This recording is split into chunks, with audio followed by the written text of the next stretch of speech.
কিছু মানুষ খুব অল্প সময়ের জন্য এই পৃথিবীতে আসে, কিন্তু তাদের অভাব দীর্ঘদিন মানুষের হৃদয়ে হাহাকার করে তোলে।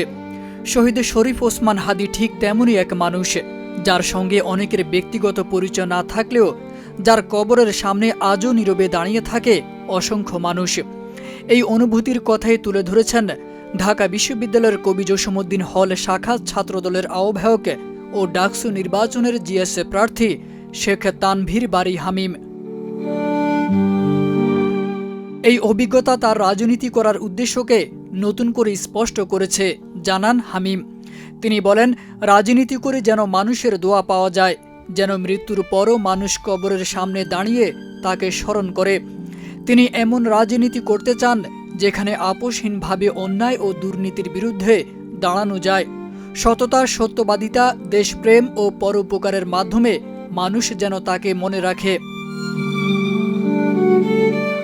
নিজের ফেসবুক পোস্টে তিনি লেখেন, সন্ত্রাসীর গুলিতে নিহত শহীদ শরীফ ওসমান হাদী ছিলেন এদেশের একজন ভাগ্যবান ক্ষণজন্মা রাজনীতিবিদ, যারা খুব সংক্ষিপ্ত সময়ের জন্য আসে, কিন্তু মানুষের হৃদয়ে গভীর দাগ কেটে যায়। তিনি অকপটে বলেন, এই হাদীকে আমার আগে চেনা ছিল না, এভাবে জানাও ছিল না।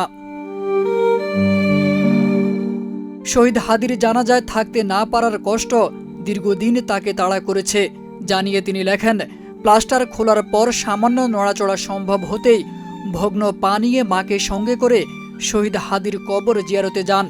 সেখানে গিয়ে তিনি অবাক হন, কবর প্রাঙ্গণের বাইরে শতাধিক মানুষ নীরবে দাঁড়িয়ে আছে। নারী, কিশোর, বয়স্ক সবার চোখে একই শ্রদ্ধা। গেট বন্ধ থাকায় গাড়ির ভেতর থেকেই তিনি কবরের দিকে তাকিয়ে দোয়া ও মোনাজাত করেন। এর আগে 18 ডিসেম্বর হামিম এক পোস্টে বলেন, বাংলাদেশের রাজনীতির ইতিহাসে শহীদ ওসমান হাদী এক সংসপ্তক হয়ে থাকবে। আমার রাজনৈতিক জীবনের অন্যতম সাহসের বাতিঘর হয়ে থাকবে আমার প্রিয় এ ভাই।